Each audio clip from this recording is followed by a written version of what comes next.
शियोको ने मुझे 8 ट्रेजर्स वाली पॉरेज का एक कैन दिया। मैंने उसे एक भिखारी को दे दिया और उसने मुझे दोबारा जन्म लेने का रास्ता दिखाया। मेरी पिछली जिंदगी में शियोको ने मुझे एक सिस्टम से बांध दिया था। मैं अपनी ग्रेड्स को 8 ट्रेजर्स पॉरेज के साथ एक्सचेंज कर सकता था। उसके ग्रेड्स तेजी से बढ़ गए। ग्रेजुएशन से पहले ही उसे एक फेमस यूनिवर्सिटी ने स्पेशल ऑफर्स के साथ एक जीनियस के स्टेटस के साथ रिक्रूट कर लिया गया और मैं, जो पहले एक जीनियस के रूप में पहचाना जाता था, स्कूल का सबसे खराब स्टूडेंट बन गया। आखिर में उसने अरेंज किए हुए किसी आदमी ने मुझे नदी में धक्का दे दिया और मैं मर गया। अब मैं दोबारा जन्म ले चुका हूँ। जब उसे ग्रेड्स एक्सचेंज करने का इतना शौक है तो मैं उसे इतने एक्सचेंज करने दूंगा कि वो सुबह के एक्सरसाइजेस में ही थक कर गिर पड़े। शियोको जुआनवो ने मेरे सामने 8 ट्रेजर्स पॉरेज का कैन रखा, चिंता भरी नजर से मुझे देखा और जल्दी पीने को बोला। मैं कुछ बोल पाता उससे पहले ही क्लासमेट्स की तेज हंसी और ताने एक के बाद एक गूंजने लगे। सब लोग जुआंगो की तारीफ कर रहे थे कि वो एक एक्सीलेंट और दयालु स्टूडेंट है, और जब मेरी बात आती तो कहते कि मेरी किस्मत खराब है जो मुझे उस जैसा दोस्त नहीं मिला। कुछ क्लासमेट्स तो सीधा मेरी बढ़ती गिरती रैंक के लिए मुझे बदनाम कर रहे थे, हत्ता कि गलत इल्जाम लगाते हुए कहते थे कि क्लास का एवरेज सिर्फ मेरी वजह से गिरा है। कुछ लोग कंप्लेंट कर रहे थे कि मैं पढ़ाई में मेहनत नहीं करता। उस वक्त फनुओ ने मेरे लिए एक शब्द भी नहीं बोला। उसकी आंखों में संतुष्टि की चमक थी। उसने पॉरेज का कैन मेरे हाथ में थमा दिया और बढ़ा चढ़ाकर बोला, रुआनमैन, मैंने तुम्हारे लिए ये 8 ट्रेजर्स पॉरेज बहुत मुश्किल से खरीदी है। वहाँ खड़े मत रहो, जल्दी से गरम गरम पी लो। पहले मैं जरूर बहुत थैंकफुल होता और सोचता कि जुआंगो वो मेरा सबसे केयरिंग दोस्त है, लेकिन एक बार मरने के बाद मुझे पता चल गया है कि ये सो कॉल्ड अच्छा दोस्त सिस्टम का यूज करके मेरे ग्रेड्स चुरा रहा था। जब वो स्कूल में आया था तो एक बिल्कुल नॉर्मल लड़का था, लेकिन धीरे धीरे स्कूल का पॉपुलर और एडमायर किया जाने वाला जीनियस बन गया। उसे सिंपल फॉर्मूलाज भी याद नहीं रहते थे। प्रॉब्लम सॉल्व करते वक्त वो बार बार गलती करता था और उसकी रैंक गिरकर साल के एंड में बिल्कुल नीचे आ गई थी। उस हालत में मैं गहरी हीन भावना में डूब गया था। मुझे ये उम्मीद नहीं थी कि जुआनवो ने मेरे पीछे से मेरे क्लासमेट्स को भी मैनिपुलेट कर लिया होगा। सब लोग मुझसे नफरत करते थे और मुझे अलग कर दिया गया था। अब मैं सर उठाकर हल्का सा हंसकर जुआनो को देखता हूँ और कहता हूँ, जुआनो, तुम्हें नहीं सुनाई दे रहा सब क्या कह रहे हैं? वो मुझे पढ़ाई में मेहनत करने को बोल रहे हैं। मैं अपनी इज्जत खोना अफोर्ड नहीं कर सकता। ये 8 ट्रेजर्स पॉरेज पीना मेरा स्टडी टाइम वेस्ट करेगा। मैं इसे नहीं पीऊंगा, लेकिन तुम्हारी मेहरबानी भी वेस्ट नहीं होनी चाहिए। क्लासमेट्स, जो पीना चाहते हैं आ जाओ ले लो। जैसे ही मैंने ये कहा, क्लास की बहुत सी लड़कियां जो जुआंगो को पसंद करती थी तुरंत एक्साइटेड होकर दौड़ती हुई आ गईं। ये देखते ही जुआंगो का चेहरा तुरंत अंधेरा हो गया और वो जोर से चिल्लाया, नहीं, ये रुआनमैन के लिए है, ये लो ग्रेड्स वाले स्टूडेंट के लिए है। तभी एक मोटा लड़का भीड़ को धक्का देकर आगे आया, मुंह से लार टपकते हुए बोल रहा था कि इसे वेस्ट नहीं होना चाहिए। वो इसे अपना ब्रेकफास्ट बनाना चाहता था, लेकिन जुआनो के गले में जैसे कांटा अटक गया। उसे पता था कि इस लड़के के मार्क्स पूरे ग्रेड में सबसे खराब हैं और उसका चेहरा घबराहट से लाल हो गया। उसका हर हिस्सा इस बात से विरोध कर रहा था। मेरे दिमाग में एक बोल्ड आइडिया आया, शायद ही 8 ट्रेजर्स पॉरेज किसी और के पीने से भी काम करे और सिस्टम एक्टिवेट हो जाए। तब फनुओ ने अचानक आंखों में आंसू लाकर बेचारा बनने का नाटक किया और तेज आवाज में बोला, रुआनमैन, मैं तुम्हें इसे ना पियो तो ठीक है, लेकिन मेरी सिंसियरिटी को क्यों कुचल रहे हो? मैंने तुम्हारी सेहत के लिए ये पॉरेज खरीदी थी और तुमने इसे किसी और को दे दिया। कितनी निराशा की बात है। तुम्हारा ये काम उस कहानी के किसान और सांप जैसा है। जो क्लासमेट्स अभी तक पॉरेज के लिए लड़ रहे थे वो तुरंत शांत हो गए और एक दूसरे को देखने लगे, समझ नहीं पा रहे थे क्या करें। फिर सब एक साथ गुस्से में मुझे उंगली दिखाने लगे और धमकी दी भी मैं तुरंत फनुओं से माफी मांगू, वरना मुझे सबक सिखाया जाएगा। सबने अपने मुट्ठे उठा लिए, मारने के लिए तैयार। तभी अचानक स्टूडेंट काउंसिल के मेंबर्स यूनिफॉर्म में कॉरिडोर में आ गए। सबसे आगे चल रही लड़की के लंबे बाल थे और उसका सरनेम जी लियो मेई था। मैंने उसे तुरंत पहचान लिया। जब हम स्कूल में नए आए थे तब वो भी मेरे साथ टॉप स्टूडेंट्स की लिस्ट में थी। शुरू में जब उसने मुझे देखा था तो मेरी एक्सेप्शनल परफॉर्मेंस देखकर वो मुझे एडमायर करती थी, लेकिन उसकी एक दोस्त ने उसे पीछे हटने को कहा। उस दिन के बाद वो मुझे काफी देर तक वेट कर रही थी क्योंकि वो मेरे साथ स्टडी मेथड्स एक्सचेंज करना चाहती थी, लेकिन जुआनवो ने जानबूझकर मुझे रोक लिया। अब वो लड़की बाकी मेंबर्स के साथ हमारी क्लास के सामने आई और सबकी नजरें उस पर टिक गईं। उसकी आवाज बर्फ के टुकड़ों जैसी ठंडी थी। उसने ज्यादा कुछ नहीं कहा, लेकिन नीचे खड़े लड़के अपने मुंह छुपाने लगे जैसे उससे इंप्रेस हो गए हों। लगभग 2 हफ्तों में पूरे स्कूल लेवल की एकेडमिक कंपटीशन होने वाली है। जो फाइनल विनर होगा उसे एक फेमस यूनिवर्सिटी में रिकमेंडेड सीट मिलने का मौका मिलेगा। जो स्टूडेंट्स इंटरेस्टेड हैं वो रजिस्टर कर सकते हैं। मुझे एक रजिस्ट्रेशन फॉर्म दो। फुआंग तुरंत खड़ा हो गया, अपनी सबसे चार्मिंग स्माइल दिखाई, बड़े कॉन्फिडेंस के साथ उस लड़की के पास गया और जानबूझकर थोड़ा आगे झुक गया ताकि उससे हल्का सा टच हो जाए। लेकिन सेंटाओ यांग हल्का सा मुस्कुराई और तुरंत इंस्टिंक्टिवली 2 कदम पीछे हट गई। फुआंगवो ने फिर गहरी नजर से सेंटाओ यांग को देखा और मासूम बनकर बोला कि उसे कंपटीशन के रूल समझ नहीं आ रहे, क्या वो खुद उसे समझा सकती है? सेंटाओ यांग एक पल के लिए शर्मा गई। रुआनवैन ने ये सब देखकर सिर्फ हाँ में सिर हिला दिया। जैसे ही सेंटाओ यांग और उसका ग्रुप चला गया, क्लास के स्टूडेंट्स तुरंत एक्साइटेड हो गए और जोर जोर से बात करने लगे। कोई कह रहा था कि सेंटाओ हमेशा एग्जाम्स में फर्स्ट आती है, जो भी उसके साथ रहेगा उसके मार्क्स पक्का इंप्रूव होंगे। कोई बोल रहा था कि उसकी फैमिली बहुत रिच है, उसे रोल्स रॉयस में आना जाना होता है। वो न सिर्फ एक जीनियस है बल्कि स्कूल की सबसे सुंदर लड़की भी है। है। 900 मिलियन लड़कों का सपना, एक परफेक्ट जीनियस गर्ल। सब कहते थे काश वो उसके साथ रह सकें और उसी यूनिवर्सिटी में एडमिशन ले सकें। रुआन वैन ये सब सुनकर हल्का सा हंस पड़ा। उसे सब बकवास लग रहा था। थोड़ी देर पहले ही उसने देखा था कि फुआन सेंटाओ यांग के पीछे पीछे गेट तक गया और उसका कांटेक्ट ले लिया। उस वक्त फुआन ने अपना एक्सरसाइज नोटबुक निकाला, सिर झुकाया और अपने मॉक टेस्ट के रिजल्ट देखने लगा। उसे लगा कि मैथ्स के मार्क्स अभी भी काफी नहीं है और इंग्लिश रीडिंग में भी कुछ गलतियां हो गई हैं। वो धीरे से खुद से बोल रहा था कि उसे पक्का एक गारंटीड सीट लेनी होगी ताकि सेंटाओ यांग खुद उसके पास आए। फिर अचानक उसने सिर उठाया और रुआन मिन की तरफ देखा। तभी क्लास का बेल बज गया। सेंटाओ यांग फिर से मेरी तरफ देखने लगी और मुझे जोर देकर बोली कि मैं वो 8 ट्रेजर्स पॉरेज पी लूं। फिर जल्दी से अपनी सीट पर लौट गई। मैंने सिर्फ हल्का सा स्माइल किया। फिर मैंने खिड़की के बाहर देखा जहां एक आदमी डस्टबिन में कुछ ढूंढ रहा था। वो एक होमलेस इंसान था जिसके चेहरे पर अजीब सी समझदारी थी। उसका मुंह टेढ़ा था और वो बार बार लार गिरा रहा था। चेहरा काले धब्बों से भरा हुआ था। उसका कभी एक्सीडेंट हुआ था जिसने उसके दिमाग को नुकसान पहुंचाया था। स्कूल वाले उसे पहचानते थे और उसे कचरा उठाने की परमिशन दे दी थी। मैंने सोचा कि शायद वो अब मेंटली वीक है और शायद वो स्मार्ट बनना चाहेगा। इसलिए स्कूल के बाद मैंने उसे ढूंढकर 8 ट्रेजर्स पॉरेज और एक ब्रेड दिया। उसने तुरंत ले लिया और लालच से खाने लगा। मैं वापस मुड़ने ही वाला था कि उसने मुझे रोक लिया। उसने मेरी तरफ हाथ बढ़ाया और मेरे हाथ में कुछ पुराने सिक्के रख दिए। बोला, छोटे, ये पैसे ले लो। शुक्रिया, बहुत शुक्रिया। शर्मा रही है, ये मेरे पास सब कुछ है। वो अपनी जेबें भी जल्दी जल्दी तलाशने लगा और मुस्कुराकर मुझे देखने लगा। उस पल मेरे दिल को कुछ छू गया। बहुत टाइम हो गया था किसी ने मुझे इतनी सच्ची शुक्रिया नहीं बोला था। मैंने बिना कुछ कहे 200 युआन निकालकर उसके हाथ में जबरदस्ती रख दिए और तुरंत वहां से निकल गया। पता नहीं कैसे मैं स्कूल के पीछे वाले कोस्को तक पहुंच गया। अचानक मुझे लगा मेरा दिमाग बहुत क्लियर हो गया। जो फॉर्मूलाज मुझे पहले याद नहीं रहते थे अब वो बिल्कुल साफ दिख रहे थे। मैंने अपनी पुरानी मिस्टेक नोटबुक निकाली और हैरान रह गया कि जो क्वेश्चंस मैं पहले समझ नहीं पाता था अब तुरंत समझ आ रहे थे। मैंने अपनी खुशी छुपाई और बिल्कुल नॉर्मल बिहेव करते हुए क्लासरूम वापस आ गया। शाम को मैं जल्दी क्लास में पहुंच गया और पढ़ाई शुरू कर दी। मेरी पिछली जिंदगी का सबसे बड़ा रिग्रेट ये था कि मैं एकेडमिक कंपटीशन में पार्टिसिपेट नहीं कर पाया और एक प्रेस्टीजियस यूनिवर्सिटी में डायरेक्ट एडमिशन का चांस खो दिया। तभी कॉरिडोर में अचानक किसी की तेज आवाज गूंजी, फुआंग, वो तुम कमाल हो। मैंने तुम्हें अभी सेंटाओ के साथ देखा। तुम दोनों साथ में प्रॉब्लम्स डिस्कस कर रहे थे। तुम लोग तो आज ही मिले हो ना? मैंने कभी उसे किसी लड़के के साथ पढ़ते नहीं देखा। लगता है तुम दोनों कंपटीशन के लिए साथ में प्रिपेयर कर रहे हो। बात तो सीरियस हो गई है। क्लासमेट्स तुरंत कहने लगे कि फुआंग और सेंटाओ परफेक्ट कपल है, एक पॉपुलर जीनियस और एक ब्यूटीफुल जीनियस, टैलेंट और ब्यूटी का परफेक्ट कॉम्बो। ये सब सुनकर मैं भी थोड़ा हिल गया। सच में सेंटाओ सिर्फ मार्क्स को ही इंपॉर्टेंस देती है, चाहे वो पहले वाला जुआन हो या अब वाला। उसे सिर्फ टॉप परफॉर्मेंस पसंद है। इस वक्त जुआन घमंड से भरा हुआ था और अपनी एम्बिशन छुपा भी नहीं रहा था। वो बोल रहा था पॉपुलैरिटी से क्या होता है, इस बार मैं एकेडमिक कंपटीशन में फर्स्ट आऊंगा, डायरेक्ट एडमिशन लूंगा और सेंटाओ यांग को पूरी तरह जीत लूंगा। मुझे ही उसे प्रपोज करना चाहिए, उसे नहीं। अगले ही पल सेंटाओ यांग सीधा मेरे पास आई और थोड़ी तेज टोन में बोली कि जवानी में हर कंपटीशन जीतना चाहिए, वरना सब बेकार है। सिर्फ पढ़ाई का क्या फायदा, इस सोसाइटी में मार्क्स ही सब कुछ है। मैंने ये सब सुना लेकिन कोई रिएक्शन नहीं दिया, बस और फोकस के साथ प्रॉब्लम सॉल्व करता रहा। उस दिन के बाद जुआन वो सिर्फ सेंटाओ के करीब आने और कंपटीशन की तैयारी में लग गया और वो और भी ज्यादा एक्टिवली सिस्टम का यूज करके मेरा बचा हुआ टैलेंट और एकेडमिक एडवांटेज चुराने लगा, ये कहकर कि पढ़ाई के लिए दिमाग को एनर्जी चाहिए। हर सुबह वो मुझे 2 कैंस 8 ट्रेजर्स पॉरेज के देता था। मेरा दिमाग धीरे धीरे वापस आने लगा और प्रॉब्लम सॉल्व करने की एक्यूरेसी भी काफी बढ़ गई। जब क्लासमेट्स हैरानी से पूछते तो मैं बस सर झुकाकर कहता कि आजकल मैं ज्यादा पढ़ाई कर रहा हूँ और रात तक क्लासरूम में रुककर क्वेश्चन सॉल्व करता हूँ। आज सुबह स्कूल के बाद मैं स्कूल के बाहर एक बुक स्टोर गया। मैं नया कंपटीशन एक्सरसाइज बुक खरीदने ही वाला था कि अचानक किसी ने पीछे से धक्का दिया और मैं लगभग गिर गया। तब मैंने देखा जुएन सेंटाओ यान के साथ खड़ा था। वो उसे प्यार भरी नजर से देख रही थी, लेकिन जैसे ही उसने मुझे देखा उसके चेहरे पर साफ नफरत थी। फुआंगो वो ने मुझे ध्यान से देखा, जैसे सोच रहा हो कि मैं आजकल इतना पढ़ाई में क्यों डूबा रहता हूँ। फिर उसने तुरंत मेरा नोटबुक छीनने की कोशिश की ताकि देखे मैं क्या पढ़ रहा हूँ। मैं जल्दी से साइड हट गया और 2 कदम पीछे हो गया। वो फेल हो गया और एक पल के लिए उसका चेहरा तन गया, लेकिन तुरंत ही बिना भीड़ की परवाह किए वो जोर से बोला, रुएनमिन, तुमने अचानक इतनी मेहनत करनी शुरू कर दी है। रोज तुम्हें प्रॉब्लम सॉल्व करते देख रहा हूँ। तुम्हारे मार्क्स थोड़े इंप्रूव हुए होंगे ना? जब तुम पढ़ रहे हो तो अपना एक्सपीरियंस शेयर करो। मैं आजकल सेंटाओ के साथ प्रॉब्लम्स डिस्कस करते करते शायद ओवरथिंक कर रहा हूँ। मेरा दिमाग ओवरलोड हो गया है और अब मैं गलतियां करने लगा हूँ। मुझे टेंशन हो रही है। फुआंगो सच कह रहा था। उसकी एक्यूरेसी सच में गिर गई थी और वो बेसिक कॉन्सेप्ट्स तक कंफ्यूज करने लगा था, लेकिन सेंटाओ शायद उसकी एडमिरेशन में ये देख नहीं पा रही थी। मैंने उसका साथ दिया और माना कि वो गलतियां कर रहा है। मैंने उसे एडवाइस दिया कि अपनी बेसिक स्ट्रॉन्ग करे और थोड़ा स्मार्ट तरीके से पढ़े। फिर मैं वहां से निकलकर दूसरी जगह जाकर वो कंपटीशन नोटबुक लेने वाला था। तभी सेंटाओ यान, जो अब तक चुप थी, अचानक बोली, रुएनमिन, तुम हमेशा फुआंगो को प्राइवेट में तंग करते हो, लेकिन अब इतने लोगों के सामने उसे इंसल्ट कर रहे हो। तुम्हें मैनर्स का मतलब नहीं पता क्या? जल्दी से फुआंगो से माफी मांगो। सेंटाओ, जो स्टूडेंट काउंसिल प्रेसिडेंट थी, हमेशा काम नेचर के लिए जानी जाती थी। मैं हैरान रह गया और मुश्किल से बोला, मैं उसे तंग कर रहा हूँ? मैंने कब कब तंग किया? मैं क्यों माफी मांगू? सब मिसअंडरस्टैंडिंग है। फुआंगो ने तुरंत बीच में बोल दिया, सब मिसअंडरस्टैंडिंग है। मैं और रॉयनमैन अच्छे दोस्त हैं, वो मुझसे जेलस नहीं हो सकती। वो मुझे क्यों तंग करेगी? पहले कुछ बातें शायद गलत समझ ली गई थी। वो प्यार से ज़ेंताओ के पास जाकर टिक थी और ज़ेंताओ ने भी उसे नेचुरली गले लगा लिया। फिर वो मुझे देखकर बोली, रॉयनमैन बस करो, तुम जुआंग वो के अच्छे मार्क्स से जेलस हो। वो अब गारंटीड यूनिवर्सिटी सीट लेने वाला है, इसलिए तुम अब उसके खिलाफ चाल चला रहे हो। वो तुम्हें हेल्प करना चाहती है पर तुम उसे रिजेक्ट करते हो और दूसरों के साथ मिलकर उसे आइसोलेट करते हो। तुम इतने बुरे कैसे हो सकते हो? चलो यहाँ से, इस एकेडमिक लूजर के लेवल पर गिरने का कोई फायदा नहीं। तुम बहुत दयालु हो। रुएनमैन के सिर्फ मार्क्स ही नहीं बल्कि रेपुटेशन भी खराब है। सेंताओ यान ने मुझे देखा और उसकी आंखों में भी गहरी नफरत थी। जैसे ही वो दोनों हाथ पकड़कर जाने लगे, मैं फाइनली संभाला और उनके सामने आकर उन्हें रोक दिया। मैं हंसता हुआ बोला, कितना फनी है, तुम मेरे मार्क्स का मजाक उड़ा रही हो ना। सेंताओ, याद रखना, आज जो तुमने कहा है मैं कभी किसी से जेलस नहीं होता, क्योंकि मुझे खुद पर पूरा भरोसा है। मैं ही सबसे बेस्ट हूँ। आसपास लोग हंसने लगे और मैं एक्साइटमेंट में अपना कंपटीशन नोटबुक गिरा बैठा, जिसमें मेरी डिटेल सॉल्यूशंस और फुल मार्क्स वाले मॉक टेस्ट दिख गए। सेंताओ एक पल के लिए शॉक हो गई। उसने कुछ बोलना चाहा लेकिन कुछ नहीं कहा और फुएंगो के साथ चली गई। शाम को जब सब क्लासमेट्स नींद में थे, फुएंगो बहुत सारे पैकेट्स लेकर क्लास में आया और सबको डेजर्ट्स बांटने लगा। जानबूझकर बोला कि एक बॉक्स की कीमत 2000 युआन से ज्यादा है। मैंने नोटिस किया कि जुआंगो वो एक महंगा वॉच भी पहने हुए था। उसने खुद ही प्राउडली बताया कि वो 30,000 युआन का वॉच है और मुस्कुराकर बोला, ये कुछ भी नहीं, मैं और ताओ अब 5 स्टार रेस्टोरेंट्स में खाना खाते हैं और सिर्फ खाने पर ही इस वॉच से ज्यादा खर्चा हो जाता है। और हाँ, ताओ यान ने कहा है कि वो मुझे जल्दी ही एक कार गिफ्ट करेगी। ये सुनकर क्लासमेट्स हंसने लगे और दोनों को टीज करने लगे कि लगता है कुछ चल रहा है। फ्यूचर में ये दोनों एक जीनियस कपल बनेंगे जो टॉप यूनिवर्सिटीज में जाएंगे। किसी ने मजाक में पूछा कि वो दोनों कब साथ में कंपटीशन में पार्टिसिपेट करेंगे। जुएन ने उसे तुच्छ नजर से देखा और बस मुस्कुरा दिया। फुएंगो ने सबको डेजर्ट्स दिए लेकिन जानबूझकर मुझे इग्नोर कर दिया। मुझे पता था वो मुझे इंसल्ट करना चाहता है, लेकिन मुझे कोई फर्क नहीं पड़ा। अब पिछले हफ्ते के कंपटीशन मॉक टेस्ट के रिजल्ट्स अनाउंस होने वाले हैं। अब मुझे ज्यादा चिंता इस बात की थी कि इतनी मेहनत के बाद मैं कौन सी रैंक ला पाऊंगा। वो डेजर्ट्स तो मैं फ्यूचर में खुद खरीद सकता हूँ। रात के सेल्फ स्टडी टाइम पर क्लास मॉनिटर क्यूसॉन दौड़ता हुआ आया और बोला, रिजल्ट्स आ गए हैं, थोड़ी देर में स्टूडेंट काउंसिल वाले बाहर नोटिस बोर्ड पर लगा देंगे। ये मॉक टेस्ट कंपटीशन लेवल के टफ क्वेश्चन से भरा हुआ था। मैंने भी काफी क्वेश्चंस छोड़ दिए थे। मुझे भी डाउट था कि मैं कंपटीशन के लिए क्वालिफाई कर पाऊंगा या नहीं। क्लास मॉनिटर जो हमेशा फर्स्ट आता था, अचानक अपना सर पकड़कर सीट पर गिर गया और जोर जोर से रोने लगा। सब लोग डर गए। उसके क्लोज क्लासमेट्स उसे कंसोल करने लगे। सबको लग रहा था कि जब क्लास मॉनिटर ही अच्छा परफॉर्म नहीं कर पाया तो पूरी क्लास में से कोई भी फाइनल तक नहीं पहुंच पाएगा। शायद ट्यूटर बहुत गुस्सा होगा। लेकिन क्लास मॉनिटर ने आंसुओं के बीच सर उठाकर बोला, नहीं, इस बार हमारी क्लास में एक ब्लैक हॉर्स है। जब रिजल्ट बोर्ड लग गया तो वो बहुत देर तक उसे देखता रहा। जैसे ही वो गया, सब क्लासमेट्स भागकर रैंकिंग देखने गए। सब शॉक हो गए क्योंकि लिस्ट के टॉप पर मेरा नाम था और पूरे ग्रेड में भी मैं फर्स्ट था। सेकंड पोजीशन पर सेंटाओ था जो हमेशा पहले नंबर पर आता था। उस दिन के बाद सेंटाओ मुझे अलग नजर से देखने लगा। वो मेरे मूवमेंट्स पर खास ध्यान देने लगा। हम दोस्त नहीं थे, लेकिन कई दिन तक मुझे महसूस होता रहा कि वो मुझे ऑब्जर्व कर रहा है। कॉरिडोर में मिलते वक्त उसकी नजर सीधा मुझ पर टिकती थी। एक बार तो हमारी साइकिल्स टकरा गई। मैं जल्दी से निकल गया, वरना लग रहा था वो मुझसे बात करने आएगा। शायद सब लोग अब पढ़ाई में बिजी हो गए थे, इसलिए सेंटाओ और जुआनो के रोमांस वाले र्यूमर्स धीरे धीरे खत्म हो गए। आज दोपहर मैंने फिर उस भिखारी को 8 ट्रेजर्स पोरिज दिया और हॉस्टल जाकर सो गया। अलार्म बजने पर नींद में ही आंखें खोली और एक रैंडम मॉक पेपर उठाकर सॉल्व करने लगा। अगले ही पल मुझे महसूस हुआ कि मेरा स्टडी स्टेट पूरी तरह वापस आ गया है। मेरा दिमाग तेज हो गया था, मेमोरी बिल्कुल फोटोग्राफिक हो गई थी और स्पीड और एक्यूरेसी पहले से भी बेटर हो गई थी। मेरा दिल तेज धड़कने लगा। मैंने तुरंत फोन निकाला और एकेडमिक कंपटीशन के फाइनल के लिए रजिस्ट्रेशन फॉर्म फिल कर दिया। आज लास्ट डेट थी। जुआनो, अब मैं तुम्हें उस वक्त हराऊंगा जब तुम सबसे ज्यादा एक्सपेक्ट करोगे। शाम को जब मैं क्लास में गया तो मुझे लगा सबकी नजरें कुछ अजीब सी हैं। जैसे ही मैं बैठा, पीछे से 2 लोग बुरी बातें करने लगे। कह रहे थे कि मेरा दिल कितना बुरा है। मैं समझ नहीं पाया कि अचानक किसी ने मेरे मुंह पर फोन क्यों फेंका। पता चला कि दोपहर में कैंपस फोरम पर एक वीडियो वायरल हो गया था जो पूरे स्कूल में फैल चुका था। उसमें वो सीन था जहां सेंटाओ यांग जुआनो को प्रोटेक्ट कर रहा था और मेरे साथ आर्ग्यू कर रहा था। साथ ही मेरी एक बुरी फोटो थी जिसमें मैं गुस्से में लग रहा था। कैप्शन में लिखा था कि फॉर्मर टॉप स्टूडेंट रुआनमैन हमेशा अपने दोस्त से जेलस रहा है, बार बार उस पर इल्जाम लगाता है और मिसअंडरस्टैंडिंग्स क्रिएट करता है, जबकि उसका दोस्त अब कैंपस गॉडेस के साथ है, फिर भी वो इंटरफेयर करता है और गॉडेस को भी गुस्सा दिलाता है। एकदम से ऑनलाइन स्टॉर्म आ गया। हंड्रेड्स कमेंट्स में सब मुझे गाली दे रहे थे। कोई कह रहा था ये रुआनमैन कौन है पता नहीं, लेकिन सेंटाओ को जानता हूँ, उसका नेचर बहुत अच्छा है। इस तरह के इंसान से दोस्ती करना डरावना है। कोई कह रहा था कि उसे पहले ही पता था सेंटाओ किसी लड़के को पसंद करती है, लेकिन वो जेलस लोगों को बर्दाश्त नहीं कर सकता। कुछ लोग कह रहे थे कि ये तो हमारी क्लास का ही रैनमैन है, इसे शर्म नहीं आती, कितना गंदा इंसान है। मैं ये सब देखकर बिल्कुल काम रहा, सीधा खड़ा हुआ और फोन निकालकर पुलिस को कॉल कर दी और डिफेमेशन की रिपोर्ट कर दी ताकि कानून मेरा नाम साफ करे। जुआंगो जो असली मास्टरमाइंड था, क्लियरली नर्वस हो गया। आज शाम वो भी पता नहीं क्यों पूरा डिस्ट्रैक्ट था। सिंपल क्वेश्चन क्वेश्चंस में भी गलती कर रहा था और हर सब्जेक्ट के टीचर उसे डांट रहे थे। ये सब तब धीरे धीरे शांत हुआ जब क्लास टीचर ने मुझे पुलिस कॉल करने से रोका। एक पीरियड के बाद मैंने वो पोस्ट देखी और चुपचाप डिलीट कर दी, लेकिन तब तक पूरा स्कूल इस बात को जान चुका था। जो लोग मुझे नहीं जानते थे वो भी अब मेरा नाम एक बुरे और गंदे इंसान के रूप में याद रखने लगे। क्लास के बाद सेंटाओ यांग हमारी क्लास में आया। वो अब भी उतना ही चार्मिंग लग रहा था, लेकिन उसके चेहरे पर दर्द था। वो सीधा जुआंगो के पास गया और बोला, फुआंगो, आज मैं तुमसे कांटेक्ट नहीं कर पा रहा था। मैंने कॉल किया लेकिन नहीं लगा। अभी पता चला तुमने मुझे ब्लॉक कर दिया है। जो कुछ भी हुआ मुझे सब पता चल गया है। मैं नहीं चाहता तुम सब कुछ अकेला फेस करो। मुझे बताओ, मैं तुम्हारे साथ हूँ, मैं तुम्हें सपोर्ट करूंगा। ये सब सुनकर क्लासमेट्स इमोशनल हो गए, लेकिन जुआंगो डर के मारे सर झुकाकर खड़ा रहा। उसने शिकायत की कि सेंटाओ उसे आजकल इग्नोर कर रही है। फिर अपना सर पकड़कर बोला कि उसका दर्द हो रहा है और क्लासरूम से भाग गया। लेकिन क्लासमेट्स को लगा कि उसके साथ गलत हुआ है और वो मेरी गंदी सच्चाई एक्सपोज नहीं करना चाहता, इसलिए एक एक करके सब उसके सपोर्ट में खड़े हो गए। मुझसे इंसाफ मांगने लगे और मुझे मजबूर करने लगे कि मैं उससे माफी मांगू। इस बीच जुआंगवो ने मौका देखकर वहां से निकल लिया। कुछ ही देर बाद एकेडमिक कंपटीशन का फाइनल टाइम पर शुरू हो गया। एग्जाम हॉल स्कूल के मल्टीफंक्शनल हॉल में था। जैसे ही मैं अंदर गया, सबने मुझे तुच्छ नजर से देखा और धीरे धीरे बोलने लगे कि मैं जल्दी से यहाँ से निकल जाऊं। ये फाइनल है, कोई सिलेक्शन टेस्ट नहीं। रुनमैन, जल्दी बाहर जाओ। कोई कह रहा था हम सब यहाँ टॉप प्राइज के लिए आए हैं और ये बस एलिमिनेशन क्रॉस करके आ गया है, यहाँ डिस्टर्ब करने आया है क्या? कोई बोल रहा था वोट करो, जुआंगवो को फर्स्ट आना चाहिए, वही असली जीनियस है। फिर किसी ने पूछा जुआंगवो कहाँ है, अभी तक दिखा क्यों नहीं? क्या हॉस्टल में पढ़ रहा है? कोई उसके डॉम से चेक करके आए। तभी किसी ने कहा, देखो देखो, दो लड़के जिसे पकड़ कर ला रहे हैं वो जुआंगवो है। मैंने स्टेज पर खड़े खड़े दूर देखा तो सच में जुआंगवो सर झुकाकर बिल्कुल थका हुआ अपने दो रूममेट्स के सहारे घसीटा जा रहा था। पता चला आधा घंटा पहले वो डॉम में गहरे नींद में सो रहा था। सबको लगा वो पढ़ाई की वजह से थक गया है और टाइम भूल गया, इसलिए उसे जबरदस्ती यहाँ ले आए। वो लगातार रेजिस्ट कर रहा था, लेकिन दोनों के सामने कुछ नहीं कर पाया और उसे उसकी सीट पर बिठाया गया। उसके रूममेट्स निकल गए और जुआंगवो भी उनके पीछे जाना चाहता था, लेकिन इन्विजिलेटर ने उसे रोक दिया। एक पल में सबकी नजरें उस पर टिक गई। उसकी बेइज्जती खुलकर सामने आ गई। उसने मजबूरी में पेन उठाया, लेकिन सिंपल से बेसिक क्वेश्चंस के सामने भी वो लिखना शुरू नहीं कर पा रहा था। उसका रफ शीट बिल्कुल खाली था, सिंपल फॉर्मूलाज भी गलत लिख रहा था। नीचे बैठे स्टूडेंट्स हैरान रह गए। पहले हॉल में चुपचाप सन्नाटा छा गया और फिर अचानक फुसाफुसी शुरू हो गई। जुआंगवो का चेहरा डर और शर्म से भर गया। उसके पास छुपने की जगह नहीं थी। उसका दिमाग जो पहले क्लियर था अब बिल्कुल बिखर गया था। बेसिक कॉन्सेप्ट्स तक कंफ्यूज हो गए और उसका हाथ पेन को इतने जोर से पकड़ रहा था कि सफेद पड़ गया। उसकी वो कॉन्फिडेंट जीनियस वाली इमेज बिल्कुल टूट चुकी थी। उसकी टांगे कमजोर हो गईं और वो जमीन पर बैठ गया। दोनों हाथों से सर पकड़कर जोर जोर से चिल्लाने लगा। नीचे से लोगों की आवाजें और तेज हो गईं। फोन्स के कैमरा शटर लगातार चल रहे थे। सब उसे देख रहे थे, हैरानी से, नफरत से, क्यूरियोसिटी से, लेकिन किसी को भी उस पर तरस नहीं आ रहा था। और इसी वक्त मैंने अपने सामने रखा कंपटीशन पेपर उठाया और क्वेश्चन सॉल्व करना शुरू किया। मेरा पेन स्मूथली चल रहा था, दिमाग बिल्कुल क्लियर था, हर स्टेप नीट और परफेक्ट था। धीरे धीरे आसपास का शोर कम लगने लगा। मैं बस ठंडी नजर से जुआंगवो को देख रहा था जो जमीन पर टूट चुका था। पीछे खड़ी सेंटाओ यान भी मेरी तरफ देख रही थी। मेरी स्मूथ सॉल्विंग देखकर वो बिल्कुल स्टन्ड थी। वो धीरे धीरे जुआंगवो के पास आई, जैसे कुछ पूछना चाहती हो, लेकिन कुछ बोल नहीं पाई। तभी अचानक जुआंगवो झट से खड़ा हो गया। उसके बाल बिखरे हुए थे और आंखें लाल थी। उसका ऑलरेडी डिस्टर्ब दिमाग और ज्यादा हिल गया था। उसने मुझे जहरीली नजर से देखा, जैसे कोने में घिरा हुआ जानवर हो। वो चीख कर बोला, रुनमैन, तुम्हें लगता है तुम जीत गए? तुमने गंदे तरीके यूज किए हैं, तुम्हारे मार्क्स चोरी के हैं। उसकी आवाज ने पूरा हॉल चुप कर दिया। मैं कुछ बोल पाता उससे पहले वो पागल की तरह रिएक्ट करने लगा। उसने अपना फोन निकाला और बिग स्क्रीन पर कनेक्ट करके एक के बाद एक फोटोज दिखाने लगा। चिल्लाते हुए बोला, देखो सब लोग, ये सबूत है। पहले ये एक एकेडमिक लूजर था, सिंपल एमसीक्यू तक सॉल्व नहीं कर पाता था और अब अचानक मार्क्स बढ़ गए। पक्का चीटिंग कर रहा है। आजकल ये रोज लिखने में लगा रहता है, ये चिट्स बना रहा है। सिर्फ इतना ही नहीं, इसने मेरे स्टडी मटेरियल्स भी छुपा दिए ताकि मैं रिवाइज न कर पाऊं। सब लोग स्क्रीन की तरफ देखने लगे। पहली फोटो में एक लड़का मेरे जैसे कपड़े पहने स्कूल प्रिंटिंग रूम में चुपके से घुसता दिख रहा था। दूसरी फोटो में वही लड़का जुआंगवो के डॉम में जा रहा था और बाहर आते वक्त उसके हाथ में बहुत सारे डॉक्यूमेंट्स थे। जुआंगवो चीख कर बोला, रुनमैन सब जानता है, ये मेरी कंपटीशन प्रॉब्लम सेट भी चुरा कर ले गया। ये सब प्रूफ है कि इसने मेरा मटेरियल चुरा कर छुपा दिया। क्लासमेट्स शॉक हो गए और धीरे धीरे बात करने लगे। डाउट की आवाजें फिर से उठने लगी और जो सिचुएशन मेरे फेवर में थी वो फिर से हिलने लगी। तब सेंटाओ यान ने गहरी भवों से मुझे देखा। उसकी आंखों में डाउट और कंफ्यूजन था। मैं बिल्कुल शांत रहा, हल्का सा मुस्कुराकर आगे बढ़ा और सीधा जुआंगवो के सामने खड़ा हो गया। मैं उसके पास खड़ा होकर सब क्लासमेट्स और जजेस से बोला कि सब ध्यान से देखें। इस फोटो में टाइम क्लियरली दिख रहा है, लास्ट वेडनेसडे शाम 3 बजे का। उस वक्त मैं ट्यूटर के ऑफिस में था लीव नोट लेने के लिए, क्योंकि उससे एक दिन पहले मुझे बुखार था और मैं टाइम पर लीव नहीं ले पाया था। मेरा ट्यूटर अभी भी ऑफिस बिल्डिंग में है, चाहे तो तुरंत बुलाकर कंफर्म करवा सकते हैं। और मैं इन दोनों जगहों पर गया ही नहीं। मुझे पूरा शक है कि ये फोटोज फोटोशॉप से एडिट की गई हैं। जुआइन तुरंत चिल्लाया, तुम झूठ बोल रहे हो, तुम अपनी इनोसेंस प्रूव नहीं कर सकते, सिर्फ बोल रहे हो फोटोशॉप है। तो मैं भी बोलता हूँ ये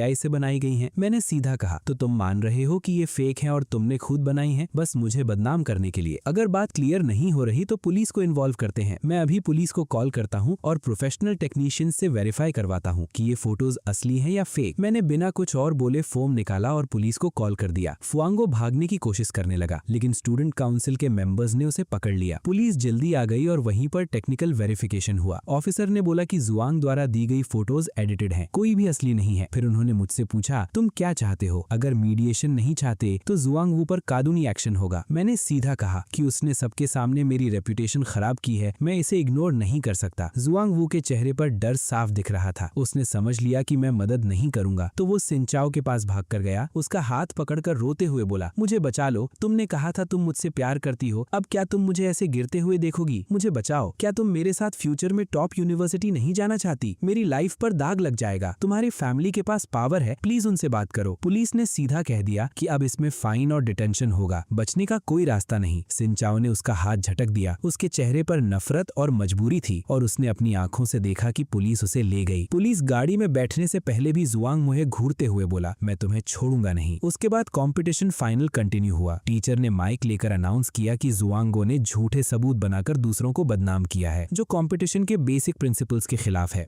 इसलिए उसे डिस्क्वालीफाई किया जाता है। फिर टीचर ने कहा कि रुआन मिन ही असली डिजर्विंग कैंडिडेट है। क्लासमेट्स भी बोलने लगे कि जुआंगो का फर्स्ट आना सिर्फ मजाक था, असली जीनियस रुआन मिन है और फर्स्ट वही आएगा। फाइनल कंपटीशन खत्म हुआ और मैं फर्स्ट प्लेस ले आया। मुझे एक टॉप यूनिवर्सिटी में गारंटीड एडमिशन मिल गया। स्कूल में ये न्यूज फैल गई कि जुआंगो डिस्क्वालीफाई हो गया। सब लोग इसी बात की चर्चा करने लगे। जब वो वापस आया तो उसकी रेपुटेशन बिल्कुल खत्म हो चुकी थी। हर जगह लोग उसे तुच्छ नजर से देखते और उसके बारे में बातें करते। जो लोग पहले उसके आसपास रहते थे वो भी उससे दूर हो गए, लेकिन मुझे पता था वो इतनी आसानी से हार नहीं मानेगा। अब मैं और जुआंगो एकदम ऑपोजिट हो गए थे। मैं स्कूल का सेंटर ऑफ अटेंशन बन गया। टीचर्स मुझे प्रेस करते रहते थे, क्लासमेट्स मुझसे पढ़ाई डिस्कस करने आते थे। एक सीनियर ने तो मुझे कंपटीशन के लिए एक वैल्यूएबल क्वेश्चन बैंक भी दिया। एक दिन मैं स्कूल से नॉर्मल तरह से निकल रहा था कि सेंचाओ यान ने मुझे रोक लिया। वो सफेद ड्रेस में थी, लेकिन उसके चेहरे पर थकान और पछतावा साफ दिख रहा था। उसने मुझे देखा और बोला, रुआन मेन, मुझे माफ करो, मुझे तुम्हारे बारे में गलत समझ था। अब मेरा फुआंगो से कोई रिलेशन नहीं है। मैंने सीधा जवाब दिया, तुम्हारा उससे रिलेशन है या नहीं मुझे कोई फर्क नहीं पड़ता, वो तुम दोनों का मैटर है, मुझे कोई इंटरेस्ट नहीं है। तुम पहले उसके साइड में थी और उसकी एरोगेंस बढ़ा रही थी। मुझे सब याद है और मैं सब याद रखूंगा। ये कहकर मैं मुड़ गया, तभी पीछे से उसकी आवाज आई, रुआन मेन, मुझे तुम पसंद हो, क्या मैं फ्यूचर में तुम्हें परस्यू कर सकती हूँ? मैं जवाब देता उससे पहले ही दूर से एक तेज आवाज आई और जुआंग वो भाग कर आया। सेंचाओ के सामने रुककर रोते हुए बोला कि वो उससे ब्रेकअप ना करे, लेकिन अब सेंचाओ को उससे सिर्फ घिन आ रही थी। मैं उन दोनों को इग्नोर करके वहां से निकल गया। थोड़ी दूर जाने के बाद मैंने देखा जुआंग वो अपने डॉर्म की तरफ जा रहा था। मैं भी वहां पहुंचा ही था कि अचानक ऊपर से एक बाल्टी गंदा पानी मेरे ऊपर गिर गया। मेरे कपड़े पूरे भीग गए। गंदा पानी मेरे बालों से बहते हुए नीचे टपक रहा था और ठंड पूरे शरीर में फैल गई। तब मैंने ऊपर देखा तो फुआनो विंडो पर खड़ा था। उसके चेहरे पर बुरी मुस्कान थी। उसने जोर से बोला, रुआन मेन, सॉरी, गलती से पानी गिर गया, लेकिन कोई बात नहीं, अब तुम्हारे मार्क्स अच्छे हैं, गंदे होने से पढ़ाई पर फर्क नहीं पड़ेगा, मेरे जैसे नहीं। मेरा दिमाग अब बेकार हो गया है, मैं कुछ नहीं सीख पा रहा, अब मैं पॉपुलर भी नहीं रहा, जो भी करता हूँ गलत ही होता है। उसकी आवाज में पूरा सरकाजम भरा हुआ था। वो जानबूझकर बेचारा बन रहा था ताकि सबको लगे कि मैं अपने अच्छे मार्क्स का फायदा उठाकर उसे परेशान कर रहा हूँ। आसपास से गुजरते कुछ स्टूडेंट्स रुक गए, क्यूरियस होकर देखने लगे कि मैं क्या करता हूँ। मैंने ठंडी सी हंसी छोड़ी, अपने चेहरे से पानी साफ किया, ऊपर देखा और बोला, फिसल गए थे ना, हिम्मत है तो नीचे आकर सामना करो। शायद तुम भूल गए हो कि डॉम के बाहर जो सीसीटीवी लगा है वो सीधा तुम्हारी तरफ ही पॉइंट करता है। तुमने जानबूझकर पानी फेंका, सब रिकॉर्ड हो गया है, बेवजह किसी को फंसाना बंद करो। जुआनो तुरंत बोला, कैमरास तो खराब हैं, कौन जाने तुम खुद वहाँ खड़े हो गए हो ड्रामा करने के लिए। मैंने सीधा जवाब दिया, कैमरास खराब हैं या नहीं ये तुम डिसाइड नहीं करते, चलो अभी चलते हैं। गार्ड सबके सामने फुटेज चेक करेगा और पता चल जाएगा एक्सीडेंट था या जानबूझकर। ये सुनकर फुआनो घबरा गया। जब उसने पानी फेंका था तब उसने सीसीटीवी के बारे में सोचा ही नहीं था। अब सबके सामने पकड़ा गया तो कुछ बोल नहीं पाया, बस लैंगन को पकड़कर खड़ा रहा। उसकी आंखों में दर्द साफ दिख रहा था। तभी सिक्योरिटी गार्ड अंकल टैबलेट लेकर वहां आ गए। उन्होंने ऊपर दिखकर जोर से बोला, ऊपर वाले स्टूडेंट, अभी सीसीटीवी फुटेज चेक की है, तुमने जानबूझकर पानी फेंका है, सब रिकॉर्ड हो गया है, ये डेंजरस बिहेवियर है, तुरंत नीचे आओ और मेरे साथ चलो इन्वेस्टिगेशन के लिए। उन्होंने टैबलेट सबको दिखाया जिसमें क्लियरली जुआंगो पानी का बकेट धक्का देता हुआ दिख रहा था। विंडो पर खड़ा जुआंगो बिल्कुल सफेद पड़ गया। उसने सबकी तुच्छ नजरें देखी और समझ गया कि वो फिर हार गया, लेकिन उसकी आंखों में नफरत और बढ़ गई। अंदर ही अंदर उसने कसम खा ली डाली कि वो मुझसे बदला लेगा। मैंने उसे सिक्योरिटी के साथ ले जाते हुए देखा, लेकिन मुझे जरा भी तरस नहीं आया। मैं सीधा डॉम में गया, कपड़े बदले। बार बार हारने के बाद जुआंगवो ने सिस्टम को और गहराई से समझना शुरू किया। आखिर उसने सिस्टम से एक नया फीचर निकलवा लिया। अगर होस्ट की परफॉर्मेंस लगातार गिरती रहे तो सिस्टम की एनर्जी कम हो जाती है और उसे एक नया टारगेट चाहिए होता है। अगर किसी को स्पेशल 8 ट्रेजर्स पॉरेज पिला दी जाए तो उसका एकेडमिक टैलेंट और अचीवमेंट्स चुराकर अपना लेवल वापस लाया जा सकता है। ये सुनकर वो खुश हो गया और बोला, सिस्टम अभी भी काम का है, अभी भी होप है। अब सबसे जरूरी था एक नया टारगेट ढूंढना। इसलिए जुआंगो ने अपनी नजर कंपटीशन के सेकंड रैंक वाले स्टूडेंट पर डाली, जो मेरा रूममेट हाईबी था। वो एक सिंपल लड़का था, इंट्रोवर्ट, और स्कूल में उसके ज्यादा दोस्त नहीं थे। फुआनो ने इसी वीकनेस का फायदा उठाया। उसने उसके पास जाकर बोला, कुछ बातें हैं जो मैं काफी टाइम से दिल में रखा हूँ, पता नहीं कहना चाहिए या नहीं। हाईबी ने बिना शक किए उसकी बात सुननी शुरू की। जुआनो बोला, सच कहूँ तो मैंने तुम्हें पहले दिन से नोटिस किया है। तुम्हारे मार्क्स इतने अच्छे हैं कि इग्नोर करना मुश्किल है। मैं तुमसे दोस्ती करना चाहता था, लेकिन रुआन मेन पहले ही मेरे पास आ गया और मैं तुमसे दोस्ती नहीं कर पाया। फिर उसने इमोशनल टोन में बोला, अब मैं बस सच्चाई के लिए खड़ा हूँ। तुम भी बाकी लोगों की तरह मुझे मार्क्स से जज नहीं करोगे ना? हाईबी ने तुरंत मना किया कि वो ऐसा नहीं है। उसने कहा कि वो खुद भी कंपटीशन में बस जबरदस्ती रजिस्टर हुआ है, उसे अटेंशन नहीं चाहिए। जुआनो ने उसे प्रेज किया और बोला, वो अब भी उसका दोस्त बन सकता है। हाईबी मान गया। जुआंगो ने अपनी खुशी छुपाई और प्लान के हिसाब से आगे बढ़ा। फिर उसने गहरी सांस लेकर उदासी दिखाई, जिससे हाईबी ने पूछा, क्या हुआ? जुआनो बोला, मैं और रुआन मेन एक मिसअंडरस्टैंडिंग की वजह से लड़ गए हैं, लेकिन मैं उसे ठीक करना चाहता हूँ। तुम रुआन के रूममेट हो, इसलिए सोचा तुम मदद कर सकते हो। हाईबी ने पूछा, क्या हेल्प चाहिए? तब जुआंगो ने अपनी पॉकेट से 2 कैंस 8 ट्रेजर्स पॉरेज निकाले। बोला, ये रुआन की फेवरेट है, जब हम दोस्त थे मैं इसे ये देता था। आज इसे देखकर उसकी याद आ गई। प्लीज एक कैन उसे मेरी तरफ से दे देना और दूसरा तुम्हारा गिफ्ट है। फिर जल्दी से ऐड किया, लेकिन मेरा नाम मत लेना, वरना वो एक्सेप्ट नहीं करेगा। बस कहना तुमने दिया। हाईबी को कुछ शक नहीं हुआ, वो दिल का अच्छा था और जुआंगो की बेचारी सी एक्टिंग देखकर मान गया। प्लान ऑलमोस्ट सक्सेसफुल था और जुआंगो अपनी खुशी मुश्किल से छुपा रहा था। थोड़ी देर कैजुअल बातें करके वो वहाँ से चला गया। तब हाईबी ने मुझसे कहा, मैं अभी लॉन्ड्री रूम के पास से आया हूँ, वहाँ एक कपड़ा देखा जो तुम्हारा लग रहा था, शायद तुमने खो दिया था। अभी वॉश हुआ है और गीला है, जाके चेक कर लो। कुछ हैरान हुआ, मुझे थैंक यू बोला और तुरंत उठकर लॉन्ड्री रूम की तरफ चला गया। कुछ मिनट बाद वो वापस आया। उसके चेहरे पर हल्का सा कंफ्यूजन था। क्लियरली उसे वो कपड़े नहीं मिले जो मैंने बताए। मैंने सीधा बोल दिया, शायद मुझे गलत याद हुआ होगा, और उसने भी ज्यादा बात नहीं बढ़ाई। फिर उसने अपनी टेबल पर रखी 8 ट्रेजर्स पोरेज की तरफ देखा और एक कैन मुझे देने लगा। ये तुम्हारे लिए है। मैंने हाथ नहीं बढ़ाया, बस उसे सीधा देखता रहा। मेरी नजर के प्रेशर में वो खुद ही बोल पड़ा, दूसरी वाली भी उसने ही दी है, मैंने अभी तक नहीं पी। मैंने सुना तुम्हें ये पसंद है, इसलिए एक तुम्हें देने वाला था। मैंने शांत आवाज में कहा, जरूरत नहीं, एक काम करो, इसकी मैन्युफैक्चरिंग डेट चेक करो। मैंने उससे हिंट दिया कि जुआंगो सस्ते और एक्सपायरी के करीब प्रोडक्ट्स लेता है और बाद में देता है। कोचाई ने तुरंत दोनों कैंस चेक किए और देखा कि वो कुछ दिन पहले ही एक्सपायर हो चुके हैं। उसे पता नहीं था कि ये एक्सपायरी मैंने ही छुपके से चेंज करके आया था जब वो लॉन्ड्री गया था। मैंने उससे सिर्फ इतना कहा, तुम अच्छे हो लेकिन बहुत सीधे हो, ऐसे लोग आसानी से यूज हो जाते हैं। वो समझ गया और सर हिला दिया। अगली रात फुआंगो गुस्से में मुझे खींचकर छोटे जंगल में ले गया। मुझे पहले ही अंदाजा था जियान बी ने शायद उसकी बात मानना बंद कर दिया होगा। वो चिल्लाया, रुआन मैन, फिर से तुम ही मेरे प्लान्स बिगाड़ रहे हो ना? बार बार मैंने ठंडे टोन में कहा, बुराई की बात करें तो मैं तुम्हारे सामने कुछ भी नहीं हूँ, ड्रामा बंद करो, मुझे तुम्हारे सिस्टम के बारे में सब पता है। वो एक पल के लिए रुक गया, फिर पागलपन से बोला, तो तुमने सब जान लिया? फिर मैं ऐसा क्यों बन गया? सब तुम्हारी वजह से। मैंने सीधा जवाब दिया, जब तुमने पहली बार मुझे टारगेट किया था तभी ये दिन लिख दिया था। वो चिल्लाया, मैं टॉप यूनिवर्सिटी जाने वाला था सेंटाओ के साथ, मैं फर्स्ट आने वाला था, तुमने सब बर्बाद कर दिया। मैंने कहा, ये सब कभी तुम्हारा नहीं था। वो अचानक अजीब सी हंसी हंसा। हाँ, मैं पागल हो चुका हूँ, और जब सब कुछ खो दिया है तो एक और चीज सही। स्कूल के पास जो नदी है याद है, हर साल लोग गिरकर मर जाते हैं। रुआन मैन, अगर आज रात तुम्हें वहां फेंकूं तो कितनी देर में बह जाओगे? जैसे ही उसने ये बोला, पीछे से कुछ रंग बिरंगे बालों वाले लड़के आ गए। वो धीरे धीरे मेरी तरफ पढ़ने लगे। मैं बस मुस्कुराया और अपना फोन उठाया। स्क्रीन पर ऑलरेडी कॉल चल रही थी, 110। पुलिस लाइन पर थी। कुछ ही देर में पुलिस आ गई और सबको पकड़ लिया। जुआंगो और उसके लोगों को हथकड़ी लग गई। बाद में सुना इंटेरोगेशन के दौरान वो सिस्टम चिल्लाता रहा, इसलिए उसे मेंटल इवैल्यूएशन के लिए भेज दिया गया और सीधा साइकेट्रिक हॉस्पिटल शिफ्ट कर दिया गया। कुछ दिन बाद मुझे पता चला कि वो होश में है और बार बार मेरा नाम ले रहा है, मुझसे मिलना चाहता है। अगले दिन मैं टैक्सी लेकर हॉस्पिटल गया। साइकेट्रिक वार्ड का माहौल हैवी था। डिसइंफेक्टेंट की स्मेल नाक में चुभ रही थी। मैं अभी बैठा ही था कि जुआंगो ने झट से सर उठाया। उसने ब्लू व्हाइट पेशेंट यूनिफॉर्म पहना हुआ था। कपड़े पुराने और सिकड़े हुए थे, बाल बिखरे हुए थे। जैसे ही उसने मुझे देखा, वो कंट्रोल खो बैठा, लड़खड़ाते हुए ग्लास के पास आया और दोनों हाथ ठंडे शीशे पर चिपका दिए। उसका चेहरा बिल्कुल सफेद था। वो मेरा नाम बार बार पुकार रहा था। आवाज भारी हुई, जैसे आखिरी उम्मीद पकड़ने की कोशिश कर रहा हो। मैं बस उसे चुपचाप देखता रहा, एक शब्द भी नहीं बोला। जब मैंने कोई जवाब नहीं दिया तो जुआंगो और ज्यादा बेचैन हो गया। उसकी आंखें लाल हो गईं, माथा लगभग ग्लास से चिपक गया। उसकी आवाज में पहले से भी ज्यादा भीख थी। रुआन मीन, मुझे पता है मैं गलत था, सच में गलत था। मैं